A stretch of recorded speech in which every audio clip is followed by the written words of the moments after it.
Assalamualaikum warahmatullahi wabarakatuh. Al-Fatihah. Bismillahirrahmanirrahim. Iyyaka na'budu wa iyyaka nasta'in. Ihdinas siratal mustaqim. Shiratal ladzina an'amta 'alaihim. Bismillah, alhamdulillah, wassalatu wassalamu ala rasulillah wa ba'da. Alhamdulillah, Allah berjumpakan kita untuk bersama kita kembali mengulas daripada kitab Al-Yaqutun Nafis. Di kesempatan yang baik ini kita melanjutkan kajian daripada sebelumnya, bertemakan tentang muqaddimah, kata pengantar, prakata dari musannif setelah beliau bismillah alhamdulillah mengawali daripada beliau mengarang ini kitab gitu. Baik, para syekh musannif rahimahullahu ta'ala nafa'ana bihi bi'ilmihi. Amin amin. Muqaddimah, kata pengantar, preambul dan seterusnya dan sejenisnya. Ya'lam annahu yanbaghi likulli syari'in fi fannin an ya'rifa mabadi'ahu al-'ashrah. Ketahuilah duhai pembaca yang budiman, santri yang budiman, netizen yang budiman, teman-teman yang sangat-sangat saya hormati, seluruh santri yang sangat saya muliakan. Beliau Sayyid Ahmad mengatakan bahwa ketahuilah yang bagi likulli syari'in fi fannin an ya'rifa mabadi'al asyrah. Sepatutnya, seyogyanya, semestinya bagi engkau yang tengah atau akan mengkaji suatu disiplin ilmu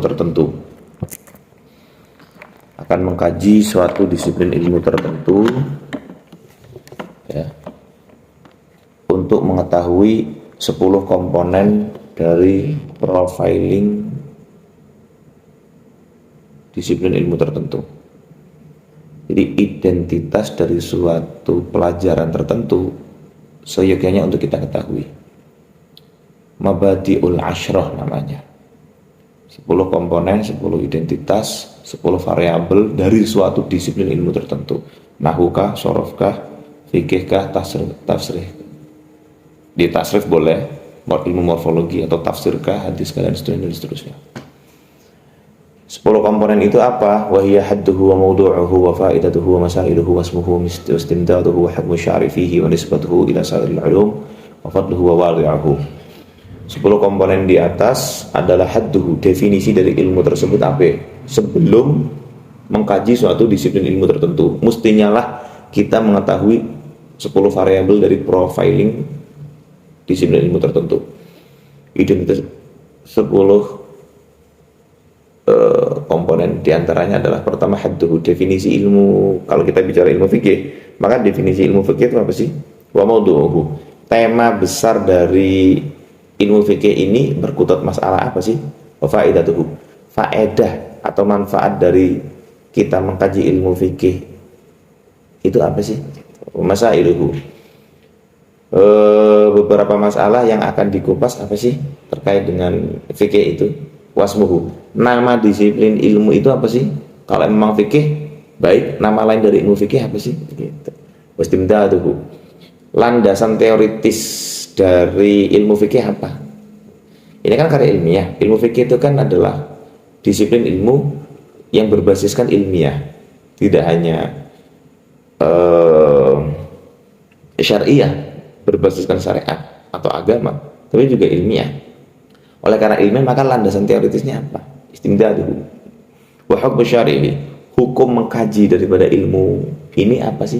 Hukumnya apa? Manisbatuhu ila sa'iril ulum, korelasi atau hubungan dari ilmu ini terhadap ilmu yang lain apa? Wa fadluhu, keistimewaan daripada mengkaji ilmu ini apa? Wa wadi'uhu, dan perintis, owner atau penggagas ilmu fikih ini apa?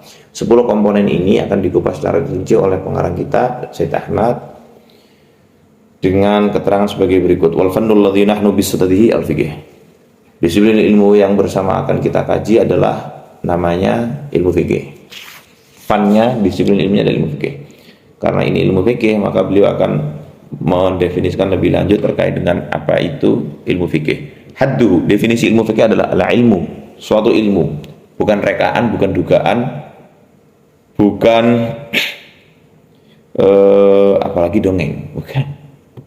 Al-ilmu, sebuah disiplin keilmuan, bil akami, yang berkaitan erat dengan hukum-hukum, asyariyati, berbasiskan syariat. Jadi menegasikan hukum-hukum akliyah, hukum-hukum logika. Ini syar'iyah. Hukum, ya, ilmu yang berkaitan dengan hukum berbasiskan syariat. Al-amaliyah, yaitu ilmu yang berkaitan dengan hukum berbasiskan syariat. Al-amaliyah bersifat praksis, praktek, duduk i'tiqadiyah, keyakinan, itu prakteknya sholat kayak apa, prakteknya wudhu kayak apa, prakteknya tayamum kayak apa, prakteknya nikah kayak apa, prakteknya maaf banget tolak kayak apa, prakteknya maaf banget segala jenis muamalah yang dimurkai oleh Allah, yang dilarang oleh Allah, yang diharamkan oleh Allah, yang legitimasi oleh Allah, itu seperti apa, berkaitan dengan praksis, ilmu-ilmu praksis. Al-muktasab, yang dimana ilmu ini adalah upaya untuk dilakukan, sebuah kerangka teori yang kehadirannya itu sebagai acuan untuk diupayakan, dilakukan.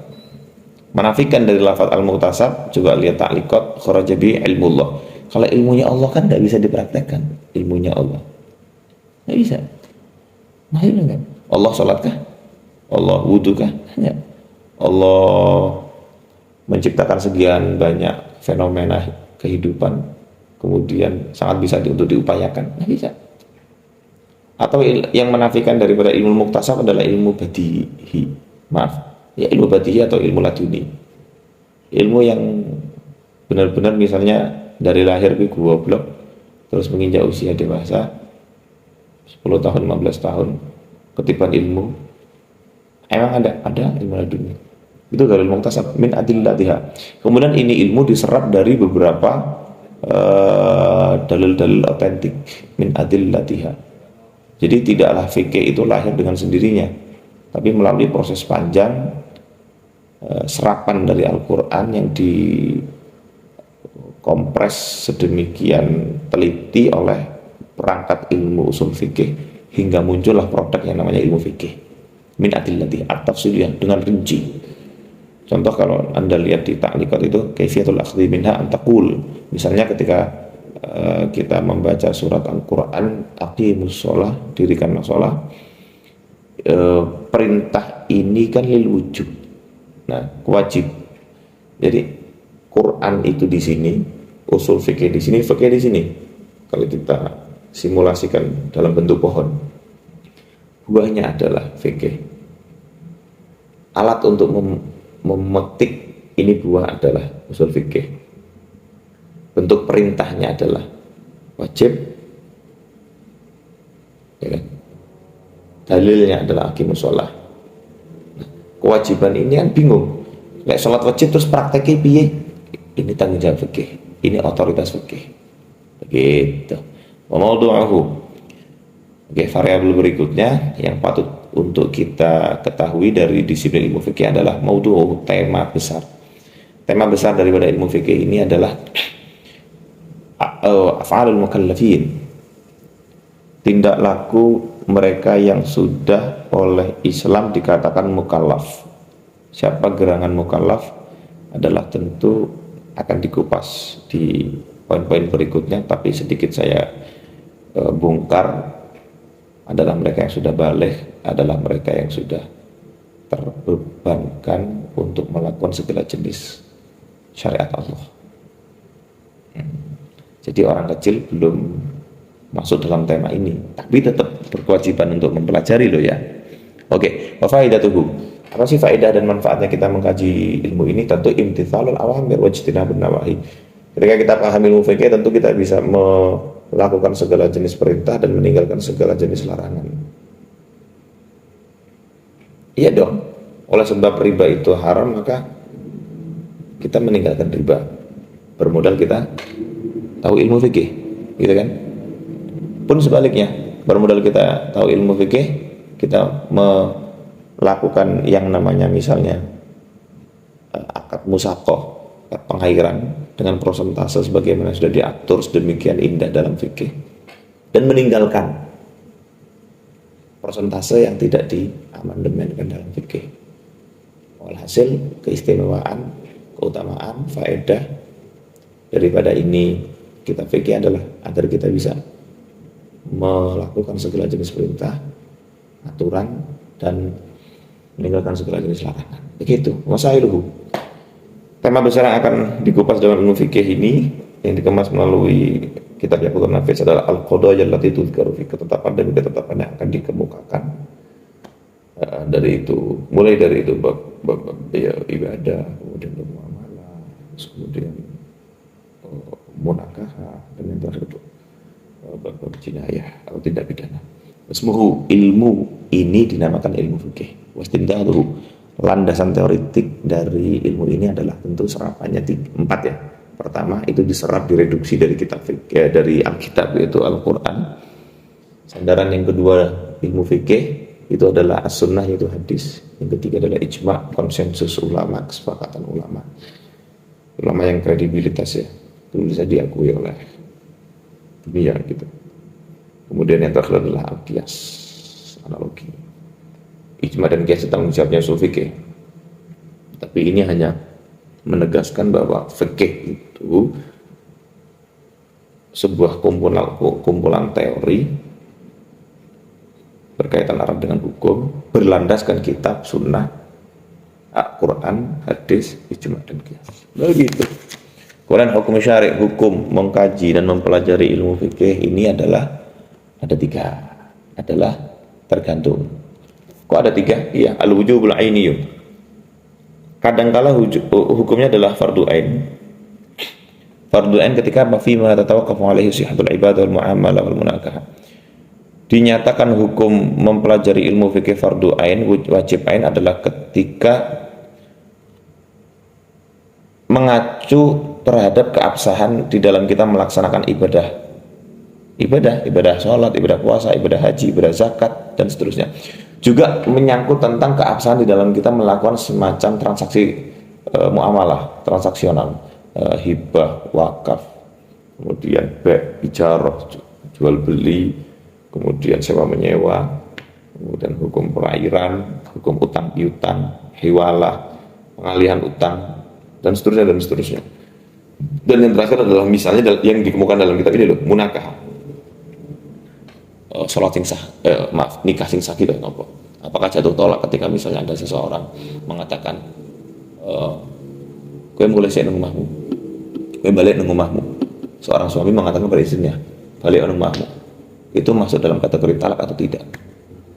Nah, keabsahan daripada kita melakukan ibadah, melakukan transaksi maliyah, transaksi jual beli, dan ibadah berupa munakah, nikah dengan segala komponennya, zihar, talak, li'an, itu kok dirasa kita butuh terhadap keabsahan itu ibadah, maka hukumnya wajib. Oleh karena wajib, maka mengkaji ilmu fikih ini adalah wajib. Kadangkala hukum mengkaji ilmu fikih ini adalah fardu kifayah. Ketika kapan? Ketika fi mazada ala dzalika ila bulughi darajatil fatwa. Otoritasmu sebagai komisi fatwa maka wajib untuk mengkaji ilmu fikih tidak hanya dalam tataran fardu ain. Tahu fardunya tahu cara bagaimana sholat cara bagaimana memberlangsungkan akad nikah yang sah. Tidak hanya sebatas itu doang, tapi bagi jenengan yang sudah maaf banget kecelok ustadz, kecelok kiai, kecelok habib, kecelok tuan guru, kepang, yang intinya Anda itu adalah rumusan dari segala jenis permasalahan masyarakat. Anda yang menjadi rujukan, Anda yang menjadi rumusan, maka Anda wajiblah belajar ilmu fikih melebihi daripada tidak hanya sekedar tahu keabsahannya sholat, tapi melebihi daripada itu. Misalnya harus mengetahui teori sosial, harus mengetahui teori-teori antropologi. Itu ada dalam kitab, misalnya kitab mantek, terus kemudian kitab fikih, tapi tidak hanya fikih secara teoritis, tapi juga metodologis, begitu. Wanadab, hukum mengkaji ilmu fikih kadang-kala juga sunnah ketika melebihi daripada itu semua. Misalnya keutamaan ini apa, keutamaan ini apa, keutamaan siwakan itu apa, itu sunnah itu. Mengkaji ilmu fikih dalam tataran mengetahui keutamaan siwak itu apa dan seterusnya, maka mengkaji ilmu fikih dalam hal ini adalah sunnah.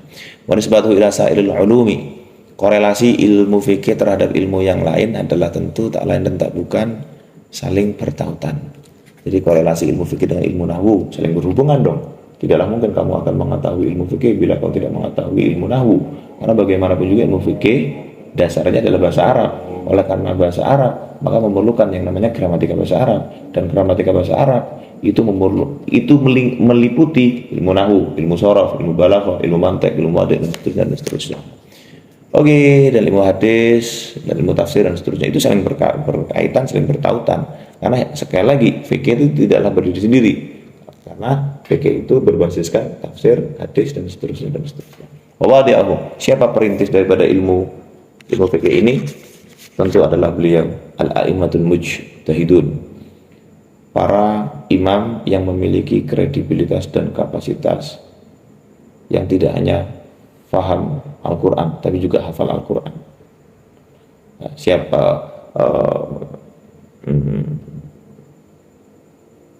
ya Allah sallallahu alaihi Muhammad, kualifikasi untuk kemudian seorang ulama itu dikategorikan sebagai ulama mujtahid itu bukan otoritas fikih tapi otoritas usul fikih. Tapi yang pasti ilmu usul fikih menggambarkan dikatakan mujtahid ketika hafal Quran, tahu ilmu bahasa Arab, hafal sekian ribu hadis, tidak hanya sanadnya tapi juga tidak hanya matanya juga sanadnya. Dan mereka lah misalnya ya Imam Abu Hanifah bin Nu'man, Malik bin Anas, Imam Ahmad bin Hanbal, Syafi'i, Muhammad bin Idris Syafi'i, dan tokoh-tokoh imam mujtahid yang lain. Walhasil ulama mujtahidun adalah owner, perintis, penggagas dari ilmu fikih. Wallahu a'lam bishawab. Semoga kajian daripada Al-Yaqutun Nafis di bab muqaddimah ini mendapatkan keberkahan dari Allah, mendapatkan ridho dari Allah, dan kita juga mendapatkan keberkahan daripada muallif adalah beliau Syekh Ahmad bin Umar Asy-Syadili. Amin ya rabbal alamin. Kata minni. Assalamualaikum warahmatullahi wabarakatuh.